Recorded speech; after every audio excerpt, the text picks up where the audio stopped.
এবং তারা প্রমাণিত করেছে যে উপদেষ্টা মণ্ডলীতে যোগদান করে তারা সর্বস্ব হারিয়েছে। তাতে ব্যাখ্যা দিয়েছে যে তারা ওয়াচডগ হিসেবে থাকতে চায়। তারা গণঅভ্যুত্থানের পরে তাদের কাছ থেকে জাতি যা প্রত্যাশা করেছিল সেই প্রত্যাশা হয়তো তারা সেভাবে পূরণ করতে পারে নাই।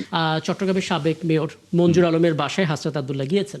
মুশকিল সেটা না, মুশকিল হচ্ছে মঞ্জুর আলমের ইতিহাসটা হচ্ছে উনি বিএনপিতে ছিলেন, আওয়ামী লীগে এলেন, আবারও বিএনপিতে গেলেন, আবারও আওয়ামী লীগ, মানে দল বদল করেছেন এবং করে লাভও হয়েছে, তিনি মেয়র হতে পেরেছেন। এখন শোনা যাচ্ছে তিনি এনসিপির একটা দলভুক্ত হয়ে তিনি আবারও মেয়র ইলেকশন করবেন চট্টগ্রামে। আসনাদ আব্দুল্লাহ যখন আজকে তার বাসায় গেল, তাকে জুলাই যুদ্ধের একটা প্রশ্ন করেছিলেন, তিনি কোনো উত্তর দিতে পারেননি।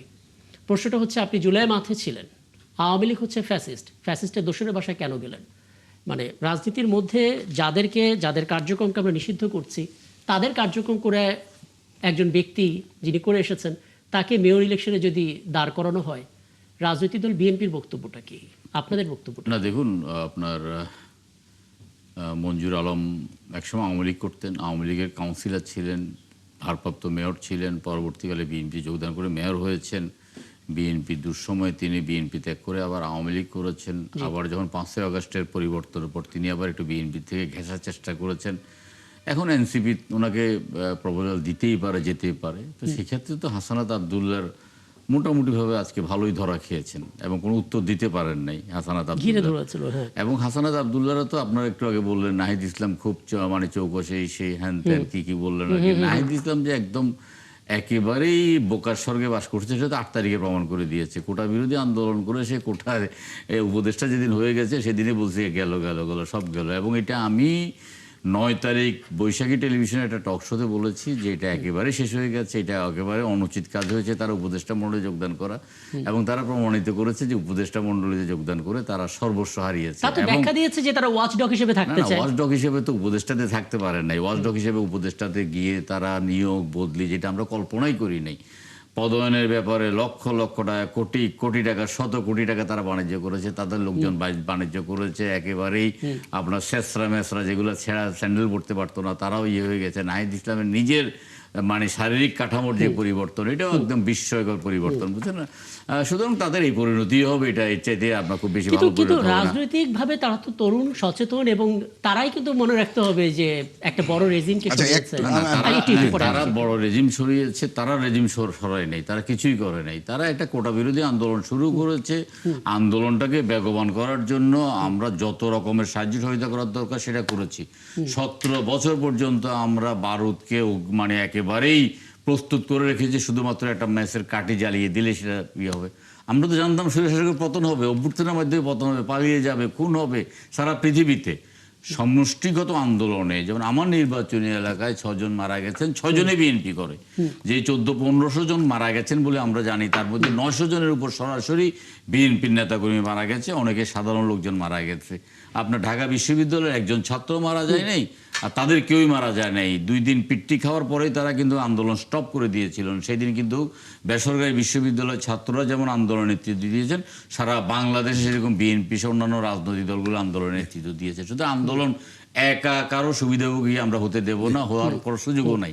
আর এছাড়া আপনার পরবর্তীকালে দেখেন তারা গত বছর পয়লা বৈশাখ যখন অনুষ্ঠান করতেছে, হাতে গোনা মনে হয় ক্যামেরাম্যান সব 20-30 জন ছিল, তারা 10-15 জন ছিল। ইতিমধ্যে তাদের অনশন, তাদের এই রাজুতে আয়, তাদের সেই জুলাই বাস্তবায়নের জন্য গলা ফাটিয়ে মাইকে বক্তব্য রাখতেছে মানুষ পিছনে 6 জন।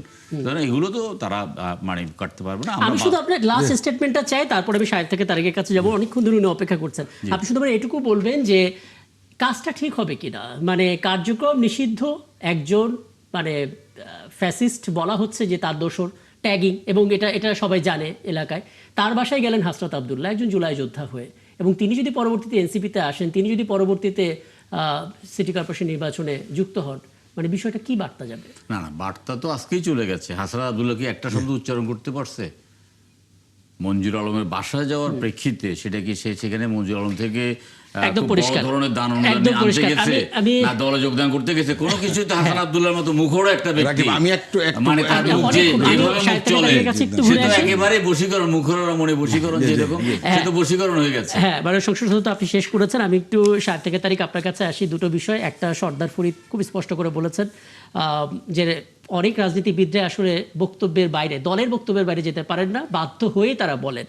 আপনি ইসলামিক আন্দোলনের সাংগঠনিক সম্পাদক, আপনি যা বলেন সেটা কি আপনার সংগঠনের ভাষা নাকি বাধ্য হয়ে বলেন আর কি? আমাদের সাংবাদিক বন্ধু যে কথাটি বলেছেন এটা বাংলাদেশের বাস্তবতা। তবে এক্সেপশন তো অবশ্যই আছে, আমি কখনোই বাধ্য হয়ে বলি না। কিন্তু যারা মূলত ক্ষমতার রাজনীতির আশেপাশে অবস্থান করেন তাদের এটা করতে হয়, এটা তিনি ঠিকই বলেছেন। কিন্তু ইসলামী আন্দোলন বাংলাদেশে আমি অন্তত এই কাজটুকু বাইরে থাকি। এটা তো আমি সবাই যে সব বিষয়টা বক্তাই বলবে যে আমি ব্যতিক্রম, আমি এক্সেপশন। হ্যাঁ, এটা কাজে প্রমাণিত হবে যে কোনটা সঠিক কোনটা বেঠিক। জি, এখানে যে বিষয়টা, এখানে একটা বিষয় যে জামাত ধর্মীয় দল, একটা প্রসঙ্গ আসছিল, হ্যাঁ হ্যাঁ হ্যাঁ, জামাত কখনো ধর্মীয় দলের বাইরে কখনো বলেছে কিনা, না তারা স্পষ্ট করেছে, একদম স্বচ্ছ এবং স্পষ্ট করেছে তারা কোনো ধর্মীয় বা ইসলামী দল নয়, এটা তারা সত্য আনুষ্ঠানিকভাবে বলেছে। এবং তারা বলেছে তারা লিবারেল ডেমোক্রেটিক পার্টি, একদম স্পষ্ট। ওনাদের নায়েবে আমির একেবারে স্পষ্ট ভাবে এটা মিডিয়ায় বলেছেন যে জামাত কোনো ইসলামী দল নয়, এটা শরিয়া লিবারেল আইনের ডেমোক্রেটিক ব্যাপারেও পার্টি। তো তারা অতটা আগ্রহী না যতটুকু। তারপরে আরেকটা বিষয়, আমাদের সেলিম ভাই একটা কথা বলেছেন, এখানে জামাতে কেউ থাকলে হয়তো তারা কাউন্টার দেওয়ার কথা ছিল, কিন্তু আমি একটু কথা বলা প্রয়োজন মনে করি। যদিও জামাতের সাথে আমাদের চিন্তার এবং ইয়ার পার্থক্য আছে, কিন্তু তারপর এই কথাটা বলা প্রয়োজন মনে করি। আমি দেখেছি ওই ছেলেটাকে, তার মাথা ব্যান্ডেজ করা,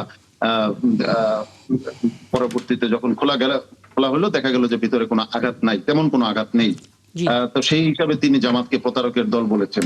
জি, যদি কেউ কোনো দুর্মুখ এরকম কথা বলে ফেলে যে বিএনপি বিভিন্ন জায়গায় তো নিজেরা অনেক খুনাখুনি করছে, অনেক মানুষকে খুন করে ফেলছে, তাহলে বিএনপি কে কেউ যদি খুনির দল বলে তখন সেটা কি মেনে নেওয়া হবে? এটাও তো একটা মানে একটা বড় বিবেচনায় প্রশ্ন। নেওয়ার জি মতো। জি জি, না না, খুন করে ফেললে খুনের দল বলো, কোনো অসুবিধা নাই। কিন্তু ওই যে মাথার মধ্যে ব্যান্ডেজ করে তারপর প্রতারণা করবে, তাকে প্রতারক বলবো না, বাংলাদেশে কি কোন বলবো? রাজনৈতিক দল আছে যাদের তৃণমূল কর্মীরা এরকম নাটক করে না? আপনি বলেন। আপনি কোন বিএনপি কোথায় করেছে এটা দেখেন আপনি। না, প্রান্তিক অঞ্চলে যারা আছে, ধরেন আমরা জানি ভিলেজ পলিটিক্স, হ্যাঁ, ওদের খোঁজ করলে দেখা যাবে এইরকম নির্মমানের প্রতারণা। রাকিব, আমি একটু কথা বলতে চাই। আমি আমি একটু শেষ করি। সেটা হলো আপনি মুখে ধর্মের কথা বলবেন, সৎ লোকের শাসনের কথা বলবেন, আল্লাহর আইনের কথা বলবেন, আর আপনি এরকম একটা মানে কাটটা একদম কাঁচা একটা আপনার ইয়ে করবেন। একটু শেষ করে আমি আপনার কাছে আসবো, আই প্রমিস আসবো আপনার কাছে। আমি 60 থেকে তারিখের টিউনটা তাহলে হারিয়ে ফেলবো। 60 থেকে তারিখ এখানে কিন্তু মাননীয় সংসদ সদস্য একটা পয়েন্ট বলেছেন, মানে অন্য কোনো রাজনৈতিক দলের ক্ষেত্রে এটা বলা যেতে পারে, কিন্তু দলটা যখন জামাতে ইসলামী এবং ইসলামকে তারা ধারণ করে, এই বক্তব্য দিয়ে তারা যখন এই কাজটা করে, তখন তো আসলে ব্যাপারটা আরো বড় আকার ধারণ করে, তাই না?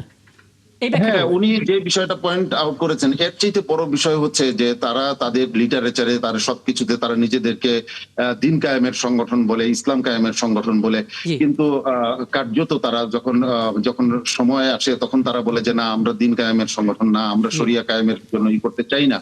এই জায়গাটা উনি ইঙ্গিত করতে পারেন যে এইখানে তারা মুখে কার্যত করে এক, বলে আরেক। এইটাই করতে পারেন, কিন্তু একজন ওই কোন তৃণমূলের কোন এক কর্মী কি করলো না করলো সেটা নিয়ে পুরো দলকে ব্লেম দেওয়াটা আমার মতে ওয়াইজ হয় না বিষয়টা। তাহলে সবাই সবশেষ আর 1 মিনিটের মধ্যে আরেকটা পয়েন্ট একটু বলবেন। চট্টগ্রাম সিটি কর্পোরেশনের সাবেক মেয়র মোহাম্মদ মঞ্জুর আলম, যিনি এক্স আওয়ামী লীগের নেতা, পরবর্তীতে তিনি এখন ধারণা করা হচ্ছে, রাজনৈতিক গুঞ্জন আছে, তিনি এনসিপিতে যাবেন এবং পরবর্তীতে তিনি সিটি কর্পোরেশন নির্বাচনে আসবেন। হাসরত আব্দুল্লাহ আজকে তার সাথে দেখা করতে গেছেন এবং জুলাই যোদ্ধারা তাকে ঘিরে ধরেছেন এবং বলেছেন ফ্যাসিস্টের দোসরের সাথে আপনার কিসের সাক্ষাৎ। তিনি কোনো উত্তর দিতে পারেননি। পরবর্তীতে জানানো হয়েছে যে উনি আমন্ত্রণে সেখানে গিয়েছিলেন। দেখেছেন নিশ্চয়ই, পর্যবেক্ষণটা একটু জানাবেন ছোট করে। জি দেখেছি।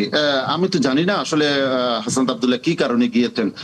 এখানে সেলিম ভাই কিছু প্রসঙ্গ উঠিয়েছেন যে তারা, আমি এটা বলবো না যে তারা এই গণঅভ্যুত্থানে তাদের ভূমিকাকে আমি খাটো করতে চাই না, তাদের অবশ্যই গুরুত্বপূর্ণ ভূমিকা ছিল। তাদেরকে অ্যারেস্ট করার পর ডিবি অফিসে নিয়ে যাওয়ার পরে হান্নান মাসুদ এরা যখন এগুলিকে স্বীকার করলো, এগুলির গুরুত্বপূর্ণ ভূমিকা আছে, বিএনপির ভূমিকা আছে, সকল রাজনৈতিক দলের এখানে ভূমিকা আছে। কেউ কারোর চেয়ে এখানে মানে বড় দাবি করার কিছু নাই এবং কারো অবদানকে অস্বীকার করার কিছু নাই। এবং তবে সেলিম ভাইয়ের এইটার সাথে আমি একমত, তারা গণঅভ্যুত্থানের পরে তাদের কাছ থেকে জাতি যা প্রত্যাশা করেছিল সেই প্রত্যাশা হয়তো তারা সেভাবে পূরণ করতে পারে নাই। এটা কন্ট্রিবিউশন নিয়ে প্রশ্ন না তুলে প্রত্যাশা পূরণ না করতে পারাটা নিয়ে প্রশ্ন তোলা উচিত।